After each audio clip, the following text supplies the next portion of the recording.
Hello, good morning, जोहार। कैसे हैं आप सब? झारखंड की खबरों के साथ मैं मुकेश तिवारी। खबरों से पहले एक नज़र देश दुनिया की सुर्खियों पर। पाकिस्तान के मोहनजोदड़ो में पारा 52 डिग्री के पार। यहां एशिया का दूसरा सबसे गर्म दिन दर्ज। हीट वेव के चलते दुकानें बंद, बिजली गुल। अयोध्या में रामलला की सेवा में बदलाव। कूलर नहीं, अब एसी की हवा लेंगे भगवान। हल्के सूती कपड़े पहनाए गए। लस्सी और रसीले फलों का भोग।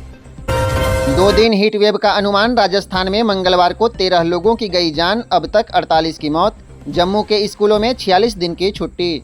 मोदी आखिरी फेज की वोटिंग से पहले कन्याकुमारी जाएंगे। विवेकानंद शिला पर 2 दिन ध्यान लगाएंगे। 2019 में केदारनाथ में 17 घंटे गुफा में रहे थे। मिजोरम में लैंडस्लाइड से 17 की मौत, इनमें 2 बच्चे। रेमल तूफान के कारण बारिश से पत्थर की खदान ढही। असम में भी 2 लोगों की मौत। चलिए जानते हैं झारखंड की खबरें अब विस्तार से। इससे पहले अगर आप हमारे चैनल पर नए हैं तो सब्सक्राइब जरूर करें। झारखंड में घर बैठे रुपए कमाने का कॉल और मैसेज आए तो हो जाइए सावधान। साइबर अपराधी बना सकते हैं आपको शिकार। अगर आपके फ़ोन पर घर बैठे रुपए कमाने और मोबाइल ऐप पर रुपए डालकर दोगुना रुपए देने का ऑफर वाला कॉल या मैसेज आ रहा है तो आप सावधान हो जाइए, क्योंकि अगर आप इस ऑफर में जाएंगे तो रुपए कमाने की गारंटी नहीं है, लेकिन आपके बैंक खाते से पूरी राशि की निकासी कर ली जाएगी। क्योंकि झारखंड में साइबर अपराधी अब लोगों को रुपए कमाने का लालच देकर उनके बैंक खाते को खाली कर रहे हैं। जैक बोर्ड 8वीं का रिजल्ट जारी। 94.1% छात्र हुए पास। जैक बोर्ड ने मंगलवार को 8वीं का रिजल्ट जारी कर दिया। इस वर्ष 5,61,774 छात्रों में से कुल 5,28,962 छात्रों ने परीक्षा पास की है। इस साल का कुल पास प्रतिशत 94.1 रहा। जैक द्वारा जारी रिपोर्ट के मुताबिक झारखंड 8वीं बोर्ड की मार्कशीट भी जारी कर दी गई है। रविवार हिंदुओं का नहीं, ईसाइयों से जुड़ा है। दुमका में मोदी बोले, घोटाले लूट बंद करवा दिए। 4 जून के बाद कार्रवाई और तेज होगी। पीएम मोदी ने मंगलवार को झारखंड के दुमका में सभा की। उन्होंने कहा कि 4 जून के बाद भ्रष्टाचारियों पर कार्रवाई और तेज होगी। 2014 में आपने मोदी को आशीर्वाद दिया था, तब पूरा देश कांग्रेस के कुशासन से तंग आ चुका था। उन्होंने कहा कि आप याद करें, 2014 में मोदी के आने से पहले रोज रोज घोटाले होते थे। कांग्रेस गरीबों के नाम पर पैसे लूटती थी और मोदी ने वह सब बंद करा दिया। जनता का पैसा आज जनता के हित में इस्तेमाल हो रहा है। उन्होंने कहा कि रविवार हिंदुओं से जुड़ा नहीं है, ईसाई समाज से जुड़ा है। 200 से 300 साल से यह चल रहा है। अब इन्होंने एक जिले में रविवार की छुट्टी पर ताले लगवा दिए। बोले शुक्रवार की छुट्टी होगी।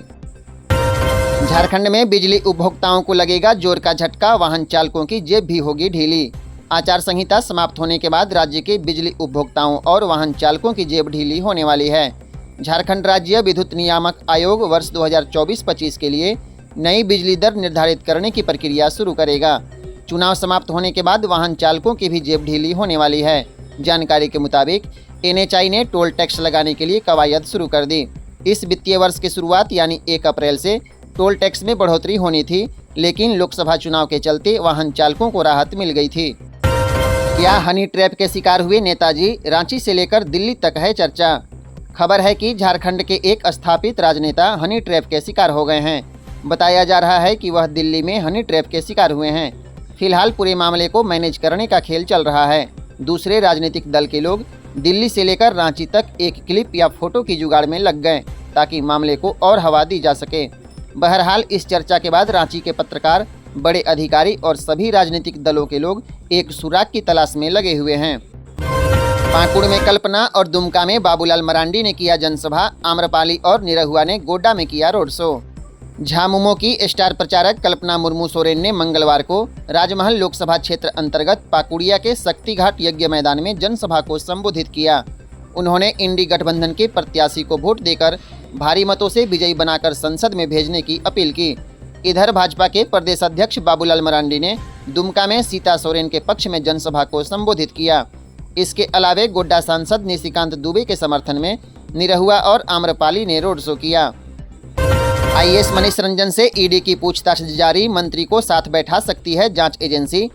कल आलमगीर आलम की बढ़ी थी 3 दिनों की रिमांड। झारखंड के ग्रामीण विकास विभाग में हुए घोटाले मामले में IAS मनीष रंजन से मंगलवार को ED पूछताछ कर रही है।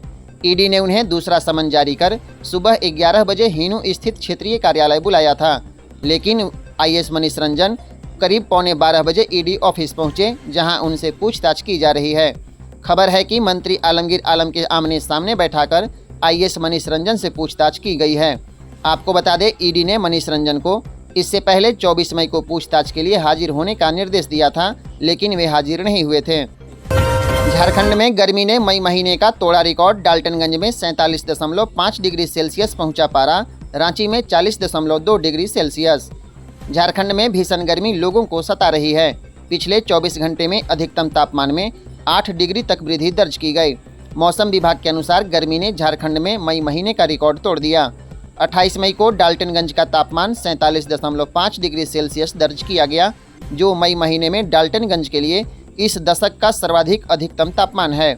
डाल्टनगंज के अलावे गढ़वा में 47.2 डिग्री, चाईबासा में 43.3 डिग्री और राजधानी रांची में 40.2 डिग्री सेल्सियस अधिकतम तापमान दर्ज किया गया।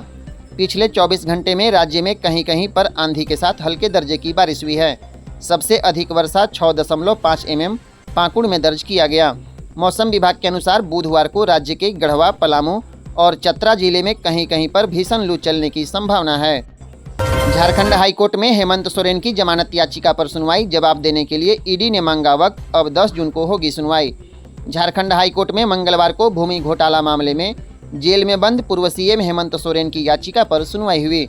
सुनवाई के दौरान ईडी की ओर से जवाब दाखिल करने के लिए समय मांगा गया। जस्टिस रंगन मुखोपाध्याय की अदालत ने ईडी के अधिवक्ता को शपथ पत्र के माध्यम से 10 जून से पहले जवाब देने को कहा है। इसके बाद विस्तृत सुनवाई के लिए 10 जून को अगली तारीख निर्धारित की गई। आपको बता दें, पीएमएलए कोर्ट की ओर से जमानत याचिका खारिज किए जाने के बाद पूर्व सीएम हेमंत सोरेन सोमवार को झारखंड हाईकोर्ट से गुहार लगाई थी। उन्होंने जमानत याचिका दाखिल कर जल्द सुनवाई की मांग की थी। मनरेगा खुदाई में लापरवाही, कुएं की दीवार की मिट्टी धसी, 2 मजदूर दबे, एक की मौत, दूसरे की हालत गंभीर। जामताड़ा में मनरेगा योजना में एक बार फिर लापरवाही सामने आई है। योजना के तहत बन रहे कुएं की मिट्टी धंसने से मंगलवार को काम कर रहे एक मजदूर की दबकर मौत हो गई, जबकि एक अन्य मजदूर घायल हो गया। उसकी हालत काफ़ी नाजुक बनी है। मृतक की पहचान कालीपाखर गांव के 48 वर्षीय साधन माल के रूप में हुई। घायल का नाम उत्तम घोष बताया जा रहा है। निजमधारा गांव में मनरेगा योजना से कुआं बनाने का काम मजदूर कर रहे थे। बारिश के कारण कुआं में पानी जमा होने पर मजदूर कुएं में उतरकर पानी निकालने का काम कर रहे थे। तभी अचानक से कुएं की दीवार की मिट्टी धंस गई और 2 मजदूर मलबे में दब गए। जानकारी मिलते ही गांव के लोग सक्रिय हुए और जेसीबी की मदद से मिट्टी हटाकर दोनों मजदूरों को बाहर निकाला गया, जहां एक मजदूर की मौत हो गई। झारखंड के 35,000 स्कूलों को विकास के लिए मिले 124 करोड़ रुपए। झारखंड के 35,073 स्कूलों के विकास के लिए विकास अनुदान के रूप में 125.55 करोड़ रुपए राशि दी गई है। यह राशि वित्तीय वर्ष 2024-25 के लिए दिया गया है।